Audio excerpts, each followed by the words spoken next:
আপনার কি প্রেমে বিচ্ছেদ বা ডিপ্রেশনে রাতে ঘুম হয় না, অথবা দুশ্চিন্তা ও দুঃস্বপ্নে বারবার ঘুম ভেঙে যায়?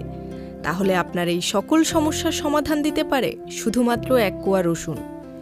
বৈজ্ঞানিক তথ্য অনুযায়ী রসুনে থাকে অ্যালিসিন নামে এক ধরনের অ্যান্টিবায়োটিক। তাই ঘুমের সময়ে বালিশের নিচে এক কোয়া রসুন নিয়ে ঘুমোলে তার গন্ধ আপনার নাকে গিয়ে জীবাণু দূর করবে। রসুনের গন্ধ নাকে গেলে বন্ধ নাক খুলে যায় সহজেই, তাই ঘুম হয় মসৃণ। বালিশের নিচে রসুন রাখলে মশামাছিও দূরে থাকে এবং নাক ডাকার মতো সমস্যারও সমাধান হয়। প্রত্যেকদিন যদি রসুন নিয়ে শোয়ার অভ্যাস করেন, দেখবেন ঘুম থেকে উঠে শরীর অনেক চনমনে লাগছে।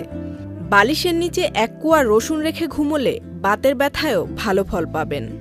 রসুন শুধু রান্নার স্বাদই বাড়ায় না, স্বাস্থ্যের পক্ষেও খুবই উপকারী।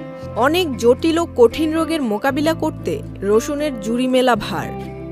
তাই বলা যায় স্বাস্থ্য রক্ষায় রসুন একাই 100। রসুন একটি শক্তিশালী অ্যান্টিবায়োটিক, তাই সকালে ব্রেকফাস্টের আগে রসুন খেলে আপনার ঠান্ডা লাগা কমে যাবে অনেকটাই।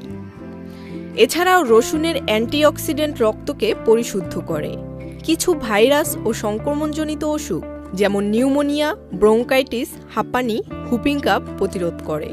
এছাড়াও যক্ষ্মায় আক্রান্ত রোগীর পথ্যে সারাদিনে কয়েক কোয়া রসুন খাওয়ার পরামর্শ দিয়ে থাকেন চিকিৎসকরা। বিশেষজ্ঞরা বলেন রসুনের সংস্পর্শে থাকলেও অনেক উপকার মেলে। তাই রাতে ঘুমানোর সময় বালিশের তলায় এক কোয়া কাঁচা রসুন রেখে ঘুমন। এতে আপনার হতাশা দূর হবে, নেগেটিভ এনার্জি দূরে গিয়ে জীবনে পজিটিভ এনার্জি, খুশি, আনন্দ ও সাফল্যে ভরে উঠবে আপনার জীবন। Jerin Sumi, channel I.